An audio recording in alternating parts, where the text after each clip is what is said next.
자, 오늘 사람의 유전 연구. 자, 사람은 유전 연구하기가 좀 힘들어요. 요거 가끔 이제 시험에 뭐 쉽게 나오면 나올 수 있는데, 요건 책에 있으니까 이걸로 한번 보자. 사람의 유전을 연구하기가 굉장히 어려운데, 어려운 이유는 한 세대가 너무 길어. 그러니까 한 세대가 길다는 게 무슨 얘기야?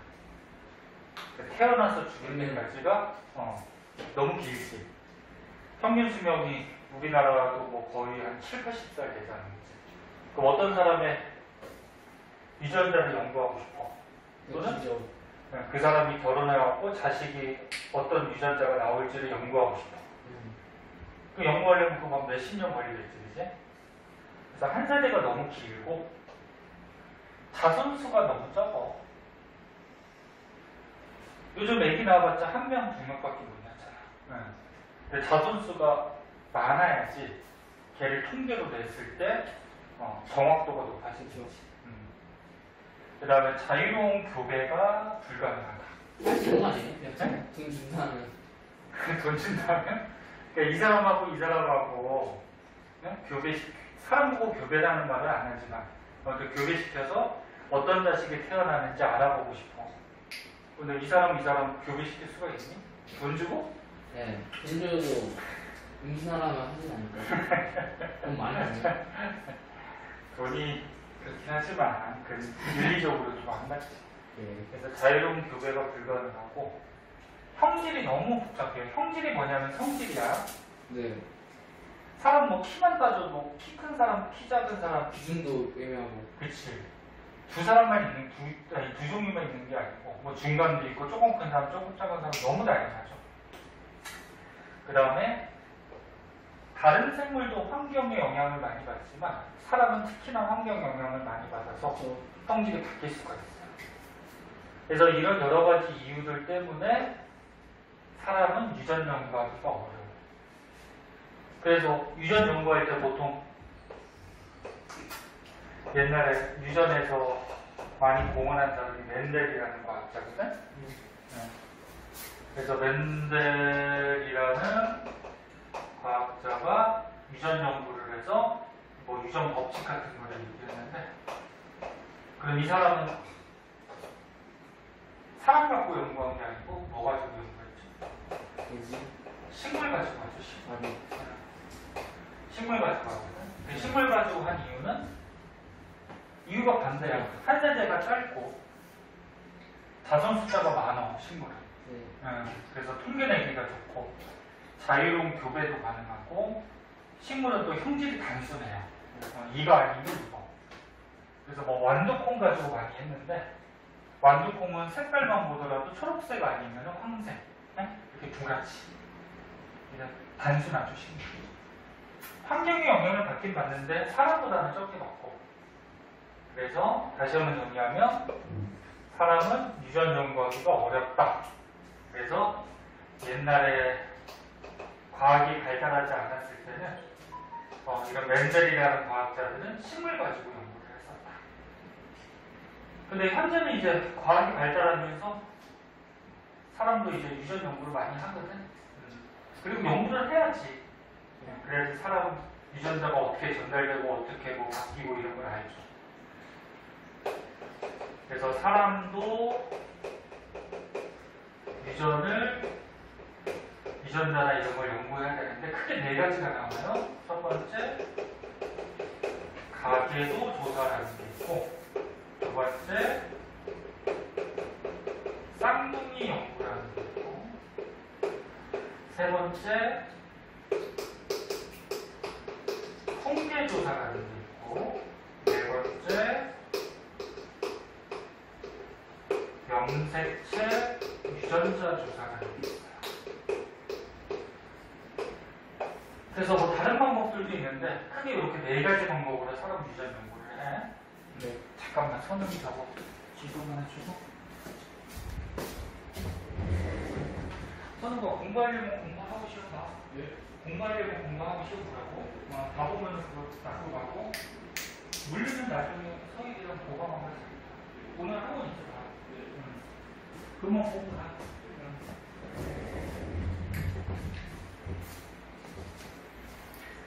자, 그럼 사람의 유전 연구 좀 자세하게 한번 봅시다.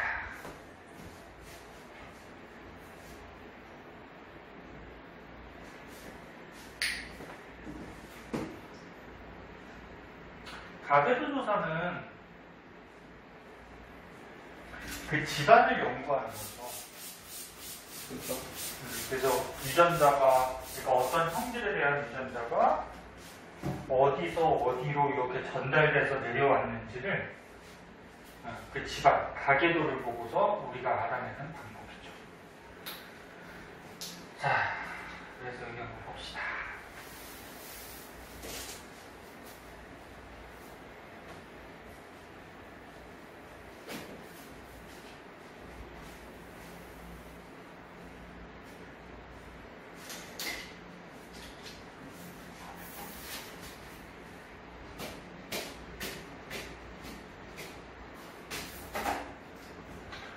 자, 사람 유전 연구 방법 중에 첫 번째 가계도 조사. 자, 이 가계도를 그릴 때 이런 기호들을 쓰거든. 네모는 보통 남자를 얘기하고요. 그래서 그림에서 표시가 여기 써있지 않더라도 네모는 남자야. 그리고 동그라미는 여자를 얘기해. 그리고 이렇게 선으로 이제 어떻게 해서 자식이 태어나고 이걸 나타내거든. 그러니까 얘네 둘이 결혼해서 자식이 나온 거야.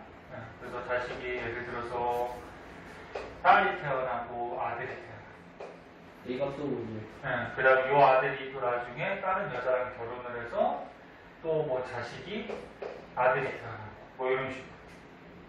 중학교 때도 한번 나와. 본 거 같지? 그래서 남자, 여자, 그 다음에 이렇게 선을 잘 봐야 돼. 어디서 나온 자식인지 이런 거를. 그래서 예를 들어서 뭐 쌍꺼풀을 한번 해볼까? 자, 여기 남자가 쌍꺼풀이 없었대. 근데 여자는 쌍꺼풀이 있었대. 근데 자식을 봤더니 얘가 쌍꺼풀이 있고 얘도 쌍꺼풀이 있다. 네. 그 다음에 여기 얘가 쌍꺼풀이 없었는데 없어요? 둘이 결혼했더니 얘가 쌍꺼풀이 있다. 그럼 이 쌍꺼풀 유전자는 얘가 갖고 있는 쌍꺼풀 유전자는 아빠한테 온 거야, 엄마한테 온 거야? 아빠. 그렇죠. 아빠한테 온 거라고 봐야 되겠죠. 네. 그리고 얘 쌍꺼풀 유전자는 아빠한테 온 거야, 엄마한테 온 거야? 엄마. 엄마한테 온 거죠. 네. 그래서 이 유전자가 이런 식으로 전달되어 갔구나. 이런 걸 가계도 보고서 우리가 알아낼 수 있죠. 그래서 이거 자세한 건 이제 뒤에서 배울 거고 하는 방법은. 자, 그래서 가계도 조사는 이런 거고요. 집안의 말 그대로 가계도를 보고서 유전자가 어떤 식으로 전달이 되고 있다. 이런 걸 알아보는 방식. 그다음 두 번째는 집단 조사부터 나오네. 집단 조사는 뭐 간단한데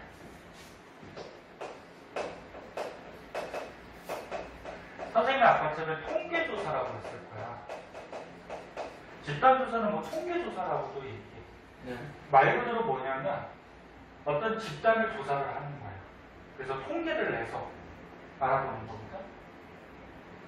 뭐 예를 들어서 뭐 여기 남동공단에 일하는 근로자 10,000명을 조사를 하고 그 다음에 저기 농촌지역에 농부들 10,000명을 조사를 했더니 누가 폐암에 더 많이 걸렸을까? 이렇게 집단을 조사를 하는 거죠. 어떤 집단. 그러니까 공업지대 사람들과 뭐 농촌지대 사람들, 그 집단들을 조사를 해서 통계를 해서 우리가 어떻게 되는지 알아보는 거죠. 당연히 공업지대 사람들이 폐암에 걸릴 확률이 더 높겠죠. 이렇게 통계를 내서 유전자가 어떻게 변형이 생기고 또는 그 유전자가 자식한테 어떻게 전달되고 자식한테 전달되는 거는 이제 가계도 조사로 봐야 되긴 하는데 그러니까 말 그대로 집단을 조사하는 거예요. 그냥 그 정도만 알면 되고 그 다음에 요거 먼저 하자. 염색체 유전자 조사라고 있는데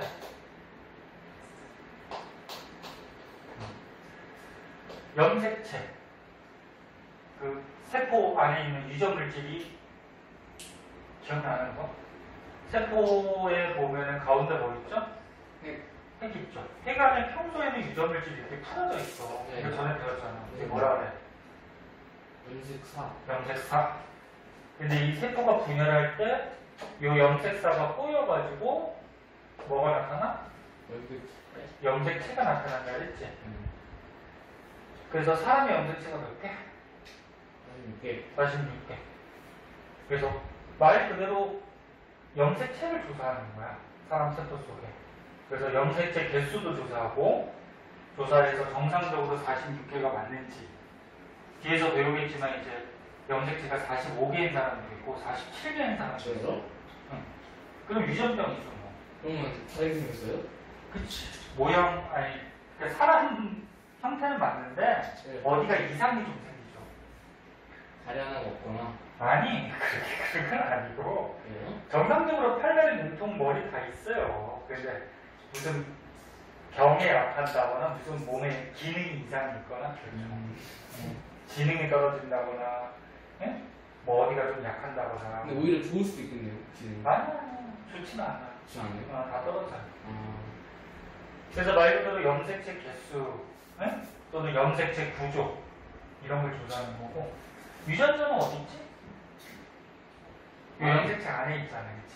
예, 그래서 이 염색체 안에 있는 유전자를 조사하는. 그래서 유전 연구하는 방법인데 좀 주의해야 될 거는 여기서 염색체하고 유전자를 조사할 때 유전자를 조사할 때는 유전자 분석이라고 있어. 유전자 분석 방법 이런 걸로 조사하는 거고 염색체를 조사할 때는 앞에서 핵형, 핵상 이런 거 기억나니? 아, 할 것 같아요. 핵형은 뭐라 그랬어? 염색체에 관계된 거의 모든 거. 그러니까 뭐 모양, 크기, 수 이런 걸 핵형이라고 그러죠. 염색체. 핵상은 염색체 숫자. 기억나니? 앞에서 했죠. 그러니까 만약에 핵형 분석한다. 핵상 분석한다. 그럼 이거는 염색체를 분석하는 거야. 그렇죠. 안에 있는 유전자를 분석하는 게 아니고. 그래서 핵형, 핵상 분석은 염색체를 알아보는 거고 안에 있는 유전자를 알아볼 때는 유전자 분석, 유전자 연구를 해야 돼. 이걸로는 유전자를 알 수가 없어요. 자, 그래서 요 세 가지 먼저 알아봤고 그 다음에 쌍둥이 연구라고 있어요. 자, 얘는 먼저 보자.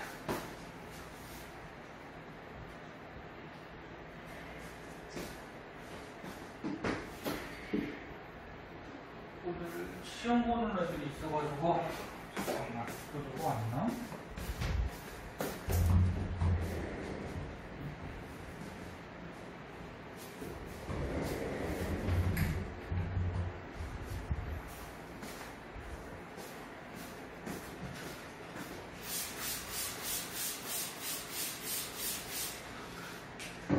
자, 쌍둥이 연구는 쌍둥이가 두 가지가 있죠. 일란성하고 이만큼. 이란성. 그 차이는 알고 있니? 그, 닮은 거랑 안 닮은 닮은 거랑 안 닮은 거? 거. 닮은 쌍둥이니까 닮았잖아. 거. 아니, 안 닮은 사람도. 그건 이란성이겠지. 아, 그 한 번에 이렇게 됐나 아니면 떨어져서 수정했나? 너 인강도 분들 여기까지 안 봤어 아직? 네? 인강도 분들. 설명은 안 봐요. 아, 그래 화학문이? 화학이랑 물리. 그럼 봐봐.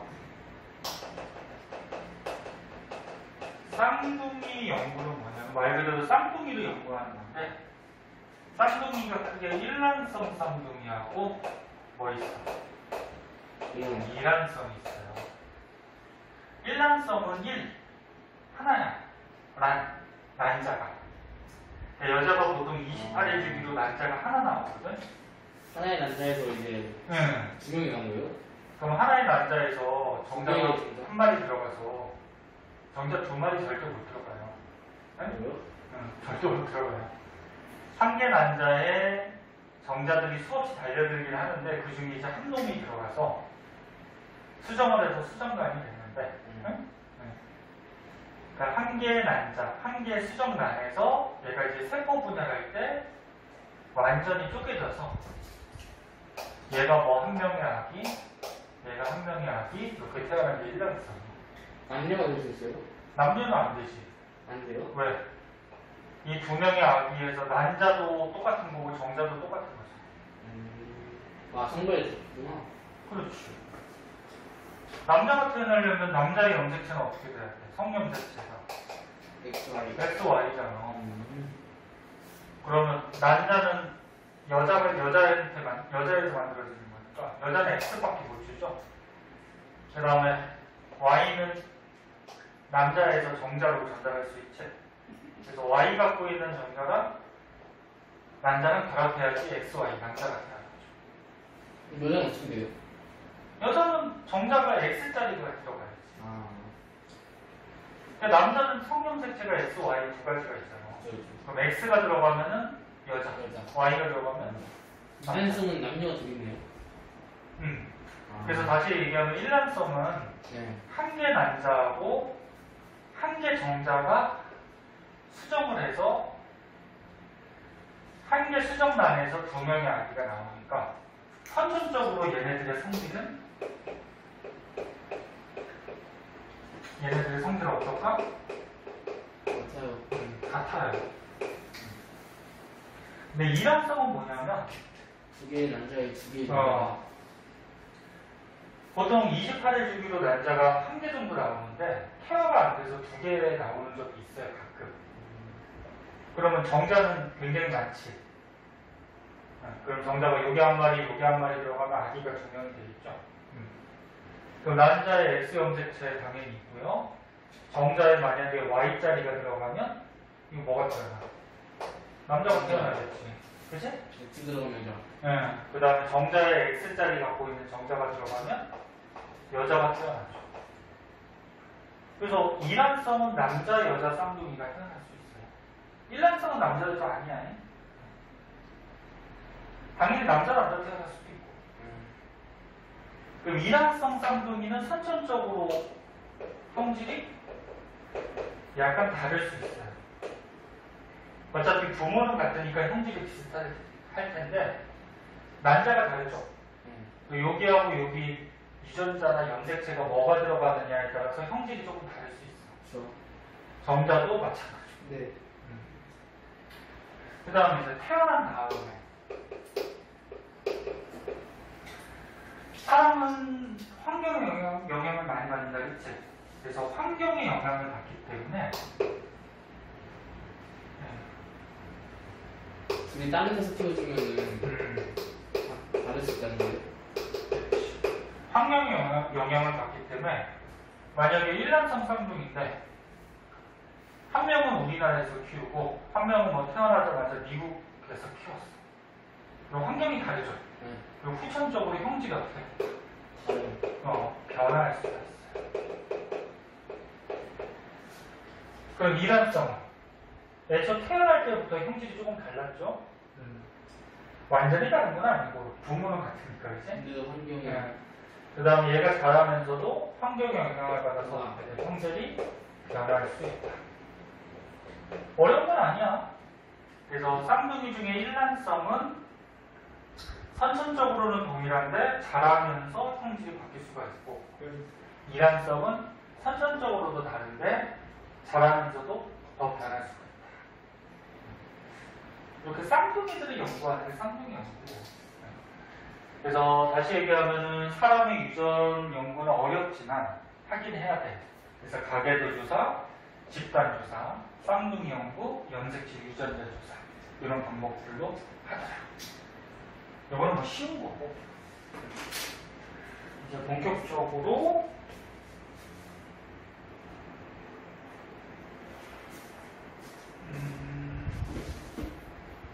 뒷장에 가면은 사람 유전의 기본 원리라고 있어요.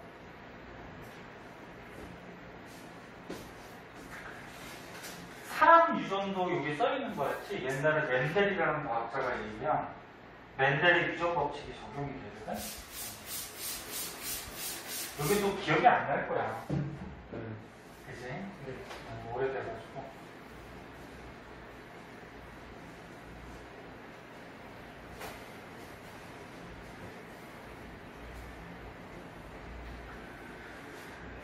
자, 멘델의 유전 법칙 먼저 간단하게 얘기를 해줄게요. 이거 쓸 게 많으니까 빔을 끄고 먼저 빔을 끄고 설명을 해줄게요. 성분이 떠오르지. 아, 선풍기? 약하게 해줄까 끌까? 떠오르지. 자.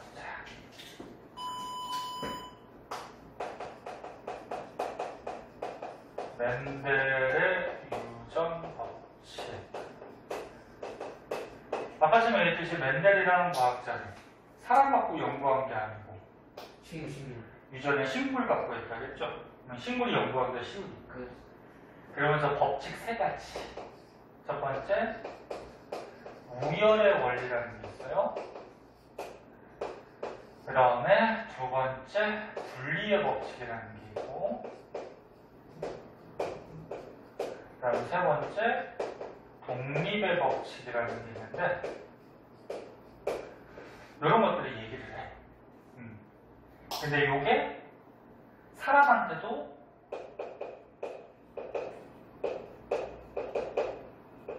사람 유전에도 적용이 된다는 거야. 사람한테도. 유전 용어들이 되게 많은데, 여기 생명원에서는 용어들이 해설이 생략됐어요. 왜 그러냐면 중학교 때 배우기 때문에 너네가 당연히 알겠다 그래가지고 생략됐는데, 예를 들어서 뭐 간단하게 뭘로 할까? 보조개로 한번 해볼까? 보조개가 있는 유전자하고 없는 유전자가 있어. 유전자 중에.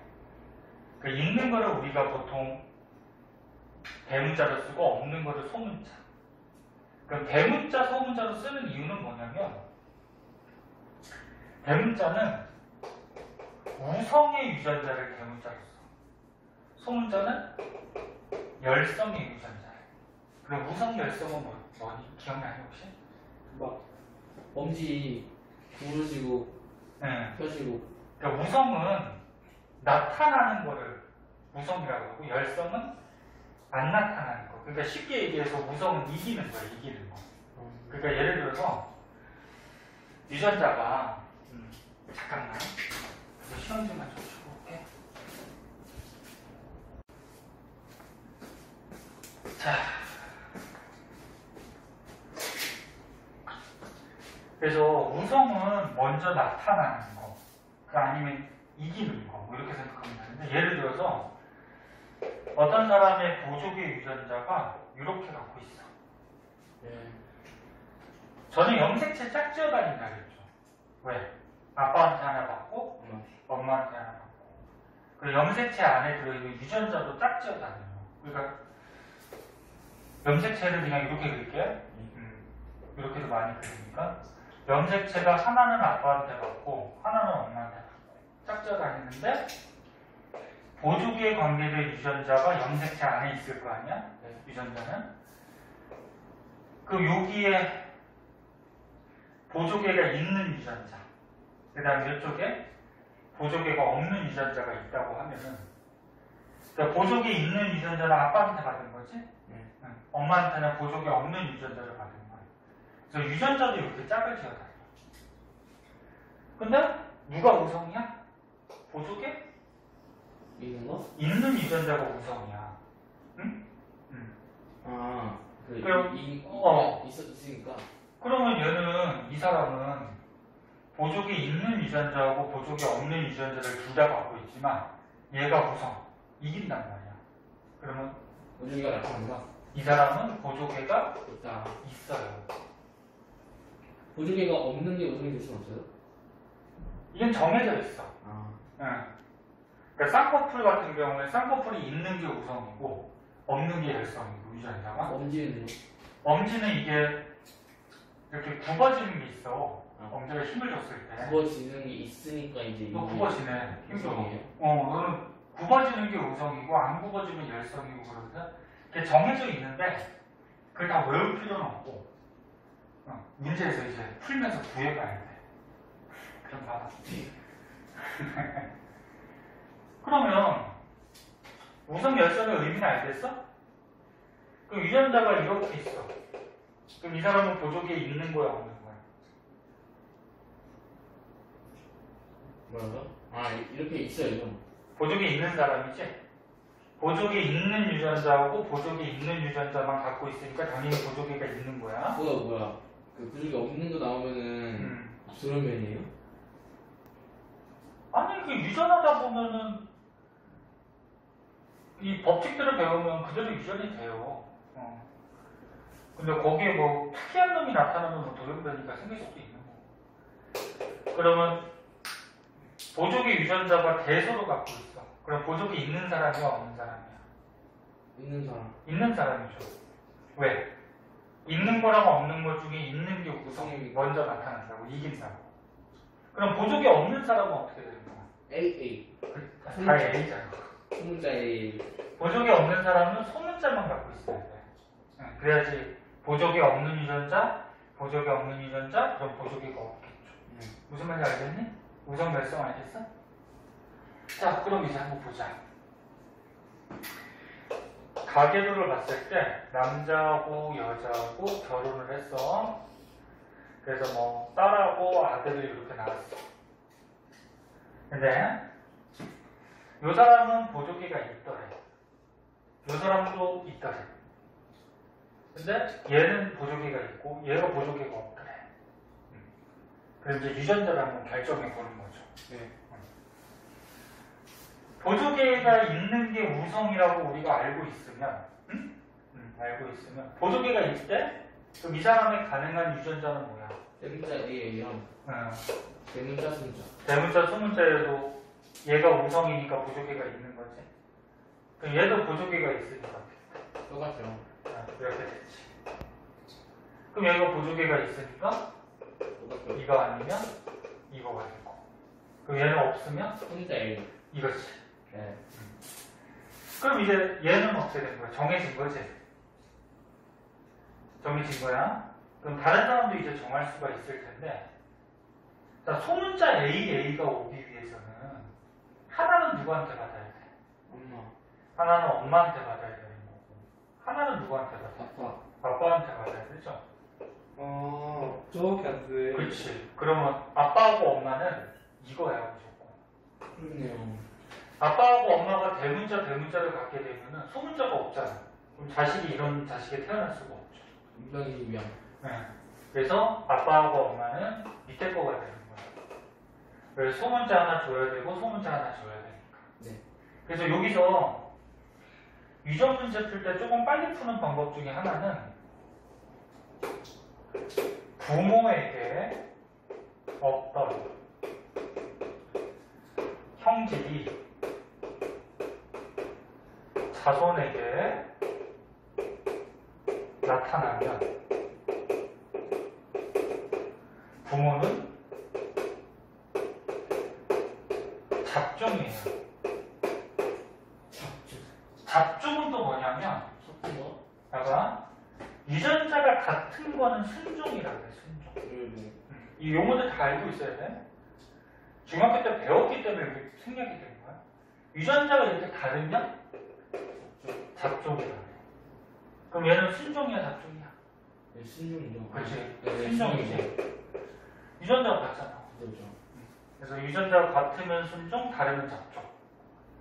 그럼 잘 봐. 부모에게 어떤 성질? 부모는 보조개 다 있었지. 네. 근데 보조개 없는 자식이 태어났어. 그러니까 부모한테 없던 놈이 태어나면 부모는 잡종이라는 거. 그렇죠. 해보나마나. 그럴 수밖에 없지. 그래야지 부모가 잡종해야지 소문자 주고 소문자 주지. 그래서 요거 은근히 많이 쓰여. 빨리 풀 때. 그래서 다시 한번 얘기하면 부모한테 없던 놈이 태어나면 부모는 유전자가 잡종이더라. 됐어? 기억해 두고 그럼 요 사람은 결정할 수 있을까? 뭐죠? 이제 부모는 결정이 됐지. 네. 그러면 대문자 주고 대문자 주면은 요거 태어나지. 그 다음에 대문자 하나 주고 소문자 주면 요것도 태어나지. 네, 몰라요. 네. 그럼 얘는 모르는 거야. 두 개 중에 하나다 이렇게. 그치. 두 개 중에 하나니까 얘는 또 어떻게 이쪽이 결혼을 시켜봐야 돼. 아. 네, 그래야지 알 수가 있어요. 그래서 이렇게 유전이 돼요. 그럼 이제 우열의 원리는 뭐냐면 우열의 원리는 우성과 열성 중에 얘 보면 우성하고 열성 유전자가 둘 다 있지. 그 우성하고 열성 중에 누가 나타나? 우성하고 열성. 다시. 우성이 나타나죠. 응. 우성, 보조개가 있는 유전자하고 열성, 보조개가 없는 유전자를 둘 다 갖고 있으면 이 사람은 보조개가 생기는 거지. 그렇죠. 그래서 우열의 원리는 우성하고 열성 중에 누가 나타난다? 우성이 나타난다. 우성이 나타난다. 이게 우열의 원리야. 응? 그럼 분리의 법칙은 뭐냐면 이 사람의 유전자가 요거야. 이 아빠의 사람의 유전자가 요건데 이 아빠가 이제 정자를 만들 거 아니야. 정자를 만들어서 자식한테 이제 유전자를 전달하지. 근데 이렇게 정자나 난자 같은 생식세포를 만들 때는 무슨 분열한 거였어? 감수 분열하죠. 네. 그러면 감수 분열하면은 염색체나 유전자가 절반으로 줄는다. 가는 거죠. 그렇지. 기억나니? 네. 그래서 정자에는 유전자가 얘 또는 얘가 들어가는 거지. 하나만 나는 거야, 하나만. 그치? 또는 얘 하나만. 이게 분리의 법칙이야. 그러니까 뭐냐면 분리의 법칙은 유전자가 생식세포, 자식 낳는 생식세포로 전달이 될 때는 분리가 돼서 하나만 들어간다. 네? 그러니까 요 사람의 정자에는 얘가 분리가 돼서 유전자가 둘 다 들어가는 게 아니고 하나만 들어가죠. 하나만 들어간다. 이게 분리 법칙이야. 쟤도 하나만 들어가고. 그렇지, 다 그렇지. 아빠 중에 하나, 엄마 중에 하나 합쳐서. 그러니까 정자야. 어? 그러면 엄마 유전자가 이런 걸 갖고 있었는데 얘도 이제 감수 분야에서 뭘 만들어? 난자라는 생식세포를 만들지. 그 난자에도 유전자가 어떻게 돼? 대문자 A 아니면 뭐야? 소문자 A 중에 하나만 갖겠지. 그래서 이걸 하는 방법이 있어요. 아빠에서 만들어지는 생식세포는, 즉 정자는 얘가 분리돼서 하나만 들어가니까 얘를 갖는 정자 또는 얘를 갖는 정자. 그리고 엄마에서 나올 수 있는 생식세포는 마찬가지 분리돼서 따로따로 하나씩 들어가니까 얘를 갖는 난자, 얘를 갖는 난자. 그럼 요런 정자랑 요런 난자랑 결합하면 자식은 얘가 태어나는 거지. 정자, 난자 결합하면 요런 자식. 그 다음에 정자, 난자 결합하면 요런 자식. 정자, 난자 결합하면 요런 자식. 네. 됐어? 네. 그러면 얘네 부모에서 태어날 수 있는 자식은 보족이 있고 보족이 있으니까 얘는 보족이 있는 거지. 보족이 있고 없는데 있는 게 우성이니까 있는 거지. 얘도 있는 거고 얘는 없는 거지. 그래서 보조개를 있는 애가 몇의 비율? 3개. 3의 비율. 확률이 더 높다. 3의 비율. 그 다음에 보조개가 없는 애가 몇의 비율? 1의 비율. 요런 확률로 태어나게 돼 있어요. 네? 이론상이 더고. 그치, 이론상이 그렇게 없는 사람만 더 태어날 수도 있잖아요. 어? 보증이 없는 사람만 더 태어날 수도 있잖아요. 그치. 왜? 사람이 낳을 때 아기를 한 명씩 보통 낳잖아. 그러면 남자, 여자 결혼해서 얘를 낳았어, 먼저. 얘를 낳을 때 보조개가 있을 확률이 3이고 없을 확률이 얼마야? 1. 1이야. 그 근데 중에 1에 계속 걸리면 보조개 3의 확률에서 태어난 거지. 그 다음에 또 엄마랑 아빠랑 또 둘째를 낳았어. 그러면 보조개 없을 확률이 1이었는데 얘는 그 1의 확률에서 나온 거지. 무슨 말인지 이해되나? 응. 자, 이렇게 이제 가장 기본이야. 네? 그 다음에 이제 마지막으로 독립의 법칙이라고 있는데, 독립의 법칙은 뭐냐면, 실제로 유전자가 염색체 하나만 있진 않아요. 유전자가 염색체는 또 굉장히 많죠. 많아요. 그래서 예를 들어서,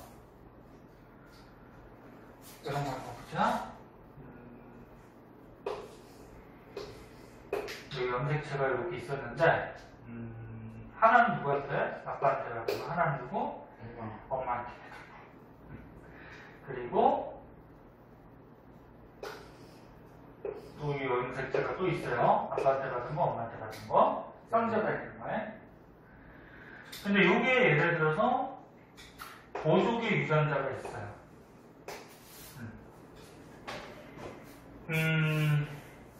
그 다음에 여기에 예를 들어서 저기 뭐 할까? 쌍꺼풀 유전자가 있어요. 너네 요 위치가 같은 위치에 있으면 똑같은 성질. 이게 한 가지 형질을 결정하는 유전자야. 네. 요 자리가 예를 들어서 쌍꺼풀을 결정하는 유전자가 오면은 이 자리는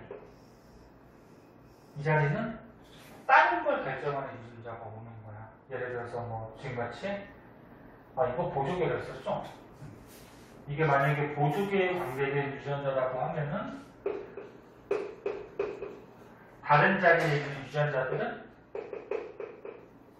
다른 형질을 결정하는 유전자야. 그러면 독립의 법칙은 뭐냐면 사람의 유전자는 지금도 2개만 했지만 되게 많아요. 이거는 뭐에 관계된 유전자? 보조개에 관계된 거. 보조개가 있다 없다 유전자. 그럼 얘는 뭐에 관계된 유전자? 쌍꺼풀에 관계된 거. 쌍꺼풀이 있다. 그렇죠. 그러면 이런 사람하고 이런 사람하고 이제 결혼을 해서 자식을 낳는 거야. 그 요거 A는 뭐에 관계된 유전자?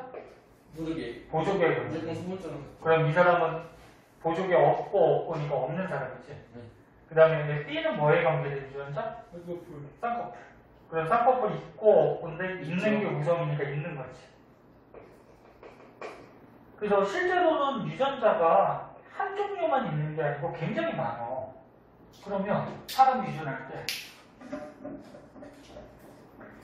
요 A하고 항상 A하고만 유전을 한다. 그렇죠. 왜? 같은 보조개에 관계된 유전자니까. 네. 그 다음에 B하고는 B하고만 유전을 한다. 이건 쌍꺼풀에 관계된 유전자니까. 이게 독립의 법칙이야. 그러니까 뭐냐면 끼리끼리. 그치, 끼리끼리. 자기 형질끼리만 유전자가 유전을 한다. 네. 요 A하고 B하고는 유전을 한다, 안 한다? 네. 안 한다. 네? 네. 그러니까 보조개는 보조개끼리, 쌍꺼풀은 쌍꺼풀끼리 유전자끼리만 서로 유전이 된다. 이게 독립의 법칙이야. 그래서 다시 한번 정리할게. 멘델의 유전 법칙, 식물과학도 연구했지만 사람한테도 그대로 적용이 돼요. 네. 그래서 우연의 원리는 우성, 열성 중에 우성, 열성 유전자 중에 우성이 나타난다. 분리의 법칙은 얘가 생식세포를 만들 때 분리돼서 한 개 만들어간다.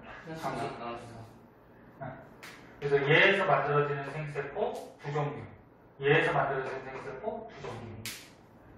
그 다음에 독립의 법칙은 같은 형질을 결정하는 유전자끼리만 서로 관여한다. 끼리끼리. 이런 거예요.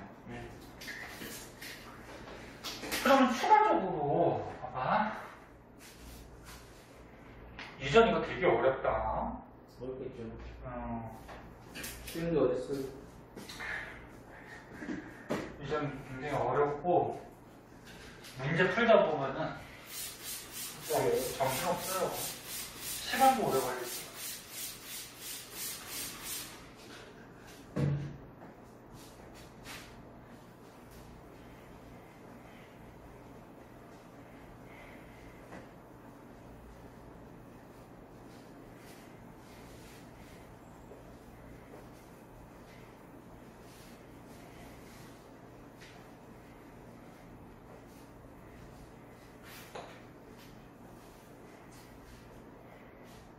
자, 봐봐. 좀만 더 봐. 좀만 더 하고. 자, 조금 복잡하게 해서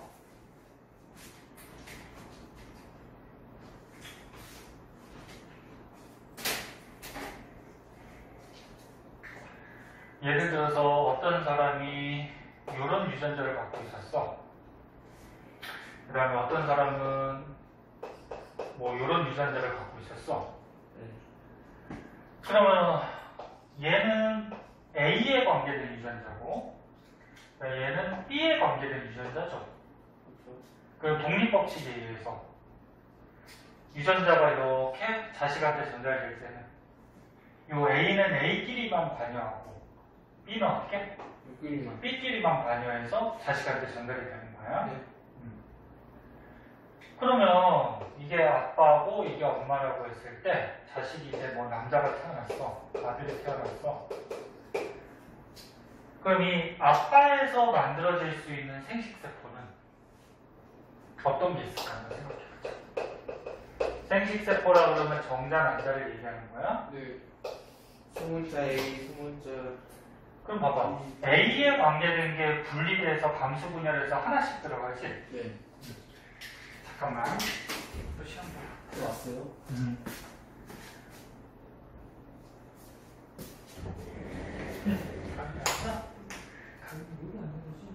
공부 좀 하고 올래? 바로 갔을 때? 밖에 비 오니? 오늘 시험만 보고 시험만 보고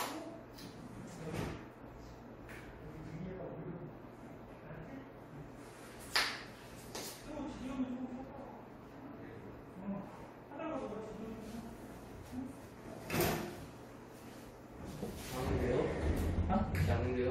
누구? D와 B. 지금은 안 하는 것 같아. 보자. 미안해, 오늘 과학 평가 보는 날이라 보강할 시간이 없어서. 보자. 그러면 잘 봐. 이 사람한테서 만들어질 수 있는 정자는 A가 따로따로 들어가죠. 소대 A. 그 다음 B도 따로따로 분리돼서 들어가는데 그러면 A가 따로 분리돼서 들어가고 B도 분리돼서 들어가니까 요거 그 다음에 요거 그 다음에 요거 요렇게 네 가지 생식세포가 만들어져. 이해되니? 얘 중에 하나만 들어가고 그 다음에 얘 중에 어떻게 되느냐 하나만 들어가는 거야. 그래서 정자가 만들어지는 거야. 그리고 만들어질 수 있는 거는 대대, 대소, 소대, 소소 이런 생식세포가 만들어지지. 그럼 얘에서 만들어질 수 있는 생식세포는 얘 분리돼서 들어가고 얘 분리돼서 들어가니까 대, 소 이렇게 그 다음 이렇게 해도 대소지. 이렇게 해도 대소고 이렇게 해도 대소고 그치? 그럼 얘에서 만들어질 수 있는 생식세포는 한 가지밖에 없는 거야. 얘는 네 가지가 되는 거야. 근데 그러면 저 모두 왼쪽 사람이랑 똑같이 되면 더 많아지거든요. 그치. 생식세포 종류도 많아지고 그럼 서로 교배하면 형질도 다양해지는지. 그럼 요 정자랑 요 난자랑 교배를 하면은 대대, 대소 이런 게 태어나겠지 자식이. 그렇죠. 그러면 우성, 열성, 유전자가 있지만 우성이 나타나는 거라 그랬지. 그럼 얘네끼리 정자, 난자 교배가 된다. 이렇게 되겠지. 그러면 A 성질에 대한 거는 우성이 나타나는데 B는 열성이 나타나는 거지. 이해나? 이런 식으로 하는 거야. 이런 게 가장 기본이에요, 기본. 그럼 이제 책으로 한번 보면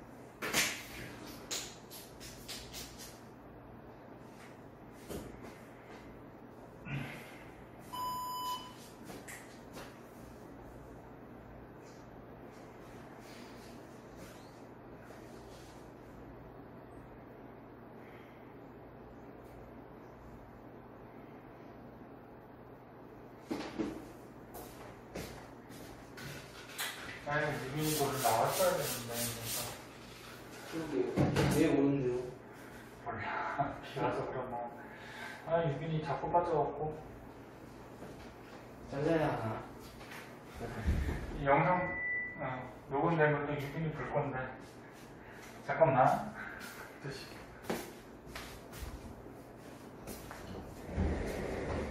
시험 걸어볼래? 아니면 공부 끝이야? 걸어볼래? 공부했어? 보강에서 좀 하고 있으니까 똑같았나? 유미 안 했으니까 모르겠어요? 보강하면 금방 끝나니까 여기 보고 있어?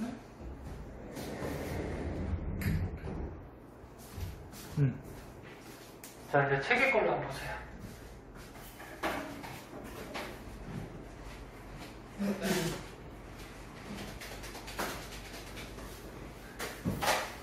자, 정리. 봐봐.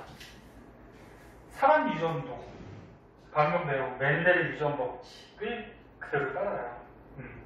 예외도 있긴 있어. 예외도 있는데 그대로 따라요. 근데 요 그림은 뭐냐면,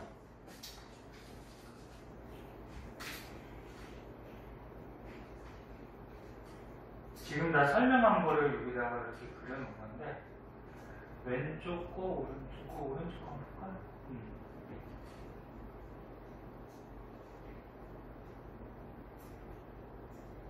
자, 보자. 쌍꺼풀을 예를 들면, 이 염색체가 짝져져 있어요. 이 남자의 부모가 있을 거 아니야. 부모로부터 하나씩 받았을 거 아니야. 그치? 염색체가 짝져 있으면 그 자리에 또 유전자가 있겠죠? 근데 무성을 받은 거지. 쌍꺼풀이 있는 거. 응? 근데 이제 그 감기 기억나? 예. 세포 분열할 때? 그러니까 이런 생식세포 만들 때 무슨 분열해? 감수 분열하지? 네. 정자랑 나눌 때 감수 분열하잖아. 감수 분열은 1분열, 2분열 두 번에 걸쳐 하잖아. 전에 배웠던 거 다 기억해야 돼. 먹었어요. 그리고 이런 감수 분열이나 체세포 분열을 하기 전에 감기 때, S기 때 위저물질이 어떻게 돼? 두 배로 복제된다 그랬어. 기억나? 네. 감기 중에 G원기는 자라고 있는 상태, S기는 위저물질이 복제되는 상태, 유기를. G2기는 이제 완전히 준비하는 상태. 그런 거 배웠잖아. 그래서 요 그림은 감기 때, S기 때 위저물질이 복제가 된 거야. 네. 그럼 한 가닥이었다가 두 가닥씩 되겠죠. 그 유전자도 어떻게 돼? 복제가 되죠. 그러니까 이렇게 염색체 유전자를 A만 갖고 있었는데 감기 때 S기 때 어떻게 돼? 유전물질이 복제되니까 얘가 두 가닥이 되면서 요 안에 있던 유전자도 어떻게 돼? 복제가 되겠죠. 이 말이야, 이 말. 네? 복제가 되고 감수 1분열. 1분열 할 때 기억나나 모르겠는데 1분열은 염색체 사이에서 분리가 돼서 떨어져서 들어가요. 네. 1분열은. 네, 2분열은 이제 염색체 내에서 염색 분체가 분리돼요. 네. 그래서 이게 아빠한테 받은 거, 엄마한테 받은 거 복제했잖아요, 그치? 네. 그리고 아빠한테 받은 게 이쪽으로 가면 엄마한테 받은 건 이쪽으로. 그래서 여기서 염색체 사이에서 분리가 돼서 따로따로 들어가고, 그 다음은 어떻게 돼? 2분열 할 때는 염색체 내에서, 네? 염색 분체로 한 가닥씩 분리가 돼서 들어가서 생식세포가 되죠. 그럼 이게 남자니까 정자겠지? 그러면 정자면 유전자가 A를 갖고 있을 때 하나만 갖게 되는 거지. 하나만. 감수 분열에서 하나만 들어가죠. 여자도 마찬가지죠. 똑같아. 그래서 정자하고 난자하고 만들어지면 정자, 난자가 수정을 하면은 자식은 대소를 갖는 자식이 태어나겠죠. 그러면 쌍꺼풀 있는 유전자, 없는 유전자가 있는데 쌍꺼풀이 있는 게 우성이니까 쌍꺼풀이 있는 자식이 태어나는 거지. 이해되나? 그래서 방금 전에 가르쳐준 거를 그 그림으로 표시해 준 거야. 놔두고